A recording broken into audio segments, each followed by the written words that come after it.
University of Missouri-St.Louis. My chapter is on the regulation of investment incentives at the national and subnational level. And the point of this chapter starts from the recognition that investment incentives have important drawbacks. That these investment incentives are subsidies given to affect the location of investment, and this use of subsidies in this way can have three typical drawbacks. First of all, there's potential efficiency drawbacks because you wind up giving money to get companies to do things they might have done already, and so it would just be a waste of money, and induce them to move someplace where it's less efficient for them to produce. And so overall, economists don't like subsidies anyway. So overall, what you're doing with investment incentives is that you're creating incentives to be less efficient. It can increase rent seeking in the economy. Effort just directed to trying to capture these incentives. And so all these things will overall reduce the rate of growth of the economy. So that's kind of what we call the efficiency critique. The second is the equity critique, and it's really quite simple. When you give an investment incentive, what's happening is that the average taxpayer is paying for subsidies to the, on average, much wealthier taxpayers who really own the company. The large major shareholders or individual owners if it's a smaller company. And so you decrease the equity of the income distribution through that, in terms of post-tax and post-incentive. So there the investment incentive is having a negative equity effect. And the last problem is, and it doesn't happen all the time with the first two, is there can be environmental drawbacks as well, where you give an incentive to a company to do things that aren't really favorable to the environment. Like in the St. Louis area where I teach, there's a number of subsidies that have induced the development of the floodplain and wetlands areas and that sort of thing, which are just harmful to the environment. Probably shouldn't even happen anyway, let alone be subsidized. So those are the three major problems with an investment sentence. Now, in this book overall, there's two types of investment incentives being considered. One is for new investment, and the other is for existing investment. And what you might call location incentives and relocation incentives. And so location incentives are bad enough. I mean, you have all these bidding wars to attract investment, and as I say, then you wind up with all the potential negative possibilities from them. But with relocation incentives, it's even worse, because all you're doing there is you're inducing the relocation of an existing facility, say headquarters of a company, as has occurred in the Missouri-Kansas border area, which I'll be talking about later. And you're not creating any jobs at all for the state. Within the Kansas City metro area, all you're doing is changing the commuting patterns, and states give up taxes to accomplish this.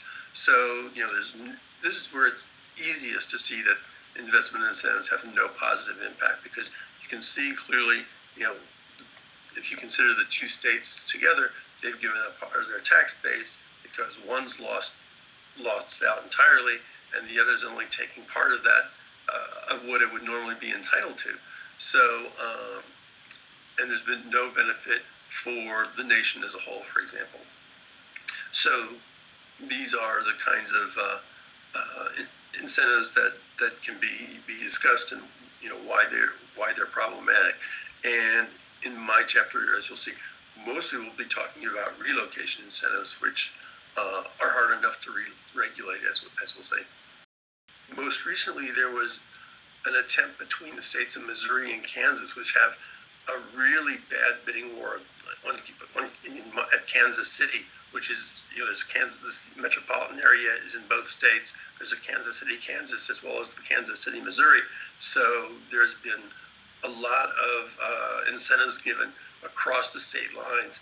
And at the end of 2012, there was a big story in the New York Times called "The United States of Subsidies," and the reporter of that story did interviews with the governors of both states. The Democrat in Missouri, Jay Nixon, and Sam Brownback, the Republican governor in Kansas, and both of them said on camera, "No, we're not going to give up this kind of attempts to attract investment from the other state." But by 2014, Missouri had come around and they passed a law banning the use of their large state subsidy programs to attract investments from Kansas, as long as Kansas passed a similar law. But what happened in 2016, which was the deadline for Kansas to do something, they passed a law, but it didn't match up entirely, and so there were kind of some important back and forths going on between the two states to try to level this out and come to an agreement, but it collapsed. Just like all the other state level agreements had, and this really isn't a surprise, since states have an incentive to attract investment, and so these voluntary agreements were attempts to break out of the prisoner's dilemma situation that the states find themselves in, but without an enforcement mechanism, there's really no way to do that. I've always advocated that there needs to be a federal solution. And of course, the European Union does have that sort of, top-level solution. And so, when I talk to reporters here in the United States, I try to tell them about this and the enforcement mechanisms and the transparency mechanisms and so forth.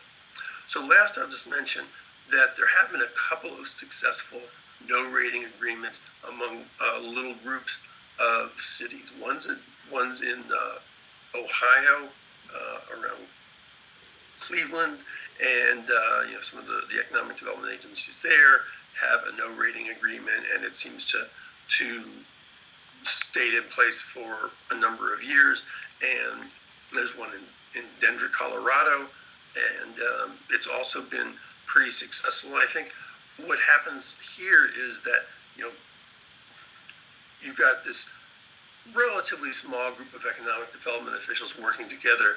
They know each other on a personal basis, and it comes, it's not too large, and the possibility for oversight as far as what actually happened. So there's transparency in what's going on, and so these have both been successful. But I think it's much more important to negotiate these agreements at higher levels of government.